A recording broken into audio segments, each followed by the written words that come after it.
नमस्कार दोस्तों। Social media और बॉलीवुड में हंगामे हों और विवाद की खबरें ना आएं, ऐसा हो नहीं सकता।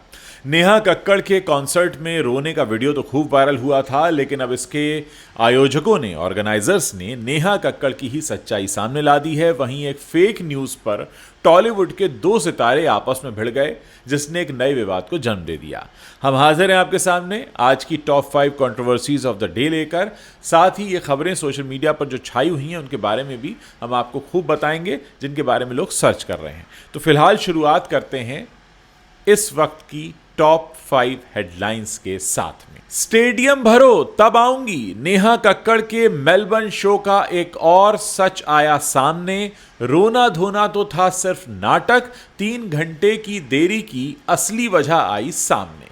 मैच खत्म होते ही हुआ बवाल, कुलदीप यादव ने मारे रिंकू सिंह को कई चांटे, गुस्से से लाल हो गया चेहरा।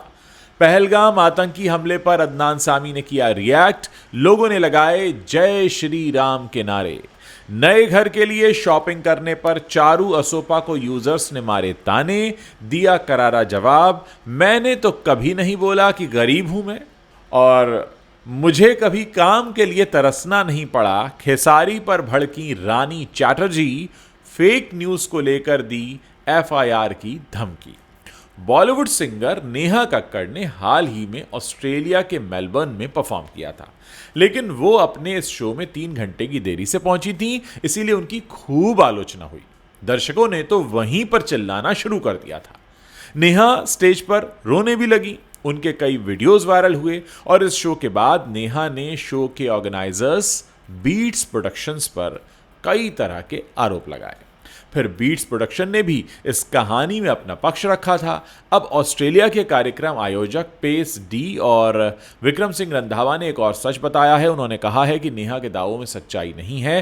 पेस डी और विक्रम सिंह रंधावा ने सिद्धार्थ कनन से बात करते हुए बताया कि नेहा कक्कड़ ने लगातार 2 दिनों में एक ही कंपनी के साथ 2 शो किए थे। उनका पहला शो सिडनी में हुआ था, जिसमें 1500 से 2000 लोग शामिल हुए थे और ये अच्छा रहा था। दूसरा शो अगले दिन मेलबर्न में आयोजित किया गया था, इसमें सिर्फ 700 लोग शामिल हुए और इसी कारण वो इस शो में 3 घंटे देरी से पहुंची थी। उन्होंने कहा कि भीड़ उन पर बहुत गुस्सा थी, क्योंकि वो घंटों इंतजार कर रहे थे और उनसे कहा गया कि लोगों ने कॉन्सर्ट के लिए लगभग 16,000 रुपए का भुगतान किया था। उन्होंने कहा कि नेहा कक्कड़ ने दर्शकों की संख्या को देखते हुए परफॉर्म करने से इनकार कर दिया और कहा कि जब तक आयोजक कार्यक्रम स्थल को भर नहीं देते तब तक वो मंच पर चढ़ेंगी नहीं। उन्होंने दावा किया कि मुझे आयोजकों से पता चला वो ये था कि उन्होंने कहा कि केवल 700 लोग हैं, इसीलिए जब तक आप स्टेडियम को भर नहीं देते मैं परफॉर्म नहीं करूंगी। तो ये था वो सच जो आयोजकों ने बताया है।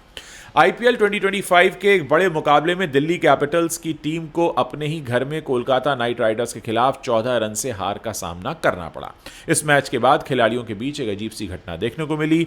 दिल्ली कैपिटल्स के स्पिनर कुलदीप यादव ने रिंकू सिंह को मजाक में थप्पड़ मार दिया, जिसके बाद रिंकू थोड़ा नाराज हो गए। दिल्ली कैपिटल्स और कोलकाता नाइट राइडर्स का मैच खत्म होने के बाद सभी खिलाड़ी मैदान पर बातचीत करने के लिए इकट्ठा हुए थे। कुलदीप यादव और रिंकू सिंह भी साथ में बात कर रहे थे। तभी कुलदीप यादव ने मजाक करते हुए रिंकू सिंह को थप्पड़ मार दिया। थप्पड़ लगने के बाद रिंकू सिंह नाराज हो गए और कुछ कहते हुए भी नजर आए। कुलदीप यादव ने एक और थप्पड़ मारने की कोशिश की, लेकिन रिंकू ने अपना चेहरा वहां से हटा लिया। सोशल मीडिया पर कुलदीप यादव और रिंकू सिंह के बीच हुई इस घटना का वीडियो वायरल हो रहा है। लोग इस पर अपनी अलग अलग प्रतिक्रियाएं दे रहे हैं। कुछ लोग इसे मजाक के तौर पर ले रहे हैं, तो कुछ लोग कुलदीप यादव के इस व्यवहार को गलत बता रहे हैं। हालांकि कुलदीप के थप्पड़ मारने के बाद रिंकू थोड़े नाराज जरूर आए थे, जिससे बवाल मचा हुआ है। हालांकि ये सीधे सीधे बीसीसीआई के नियमों का उल्लंघन है। यदि विवाद ज्यादा बढ़ा तो कुलदीप यादव पर एक्शन भी लिया जा सकता है। जम्मू कश्मीर के पहलगाम में आतंकी हमला हुआ। इस हमले में 26 लोगों की जान चली गई थी। अब Pakistani turn Indian singer Adnan Sami ने इस हमले की कड़ी निंदा की है। उनका कोलकाता के नेताजी इंडोर स्टेडियम में कॉन्सर्ट था। इस दौरान उन्होंने कहा कि जिन लोगों ने हमला किया है उन्हें कड़ी सजा मिलनी चाहिए। अदनान सामी ने कहा, आज हम यहां पर जमा हुए हैं और कुछ ही दिन पहले एक बहुत ही भयानक किस्म का वाकया हुआ है हमारे देश में और बहुत सारे लोग और फैमिलीज उस खौफनाक वाकये की वजह से बर्बाद हो गए हैं। उनका कोई कसूर नहीं था।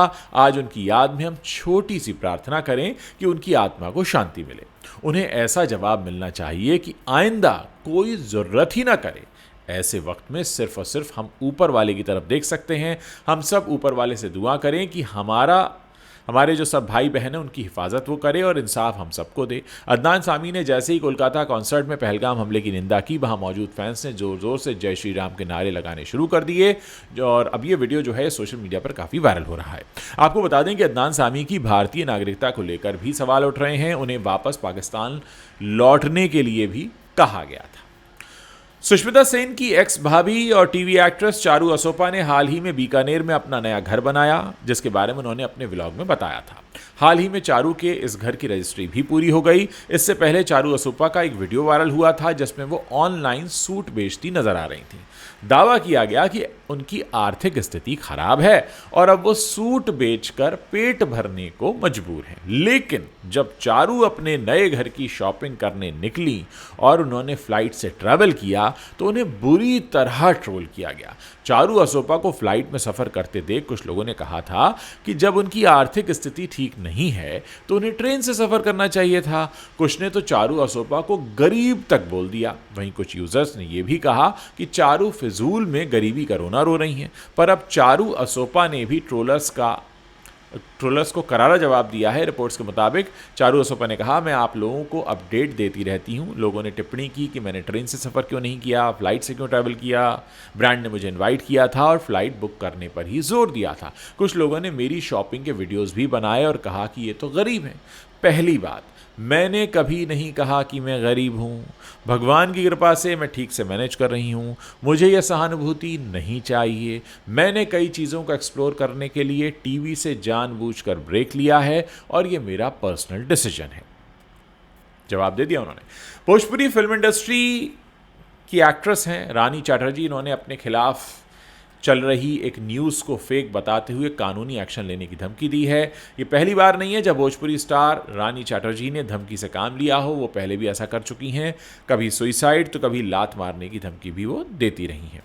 एक न्यूज़ का हवाला देते हुए रानी चैटर्जी ने सोशल मीडिया प्लेटफॉर्म फेसबुक पर पोस्ट शेयर करके चैनल को खूब खरी खोटी सुनाई। रानी ने लिखा, दोबारा ऐसी फालतू न्यूज़ चलाई तो आपके चैनल पर मैं FIR कर दूंगी। कोई सबूत है आपके पास कि रानी खेसारी के साथ काम करने को तरसती है या मैंने उन्हें डिमोटिवेट किया है? खेसारी जी तो कुछ भी बोल देते हैं, उन्हें बस दूसरों को नीचा दिखाकर खुद को बड़ा दिखाना होता है। शेयर किए गए न्यूज़ में असल में लिखा था कि खेसारी के साथ काम करने से रानी ने मना कर दिया था, अब उनके साथ काम करने को ये तरस रही हैं। उस न्यूज़ चैनल को समझाते हुए रानी ने आगे लिखा, खेसारी लाल जब हीरो भी नहीं बने थे, उसके कई साल पहले से मैं काम कर रही हूँ। वो नागिन में केवल इसलिए नज़र आए थे क्योंकि मैंने कोई ऑब्जेक्शन नहीं किया था, बल्कि मैंने उनको सपोर्ट ही किया था। मैं कभी रिएक्ट नहीं करती हूँ, मगर अब ज़्यादा हो रहा है। रानी चैटर्जी ने बताया कि 20 साल के करियर में उन्हें काम के लिए कभी कोई दिक्कत आई ही नहीं, ना ही उन्हें तरसना पड़ा। रानी ने आगे लिखा, खेसारी लाल की हर बात सही हो ये ज़रूरी नहीं है। मैंने ही नहीं, पूरी इंडस्ट्री ने उनका सपोर्ट किया है और आपको पत्रकारिता ही करनी है तो सबूत के साथ कीजिए। आपको बता दूं कि नए एक्टर्स का जितना सपोर्ट रानी ने किया है उतना कोई हीरोइन सोच भी नहीं सकती। और बात रही तरसने की, तो 20 साल से भोजपुरी सिनेमा में मुझे कभी काम के लिए तरसना नहीं पड़ा है। तो दोस्तों, ये वो खबरें हैं जो इस समय इंटरनेट पर छाई हुई हैं, सोशल मीडिया पर बवाल मचा रही हैं।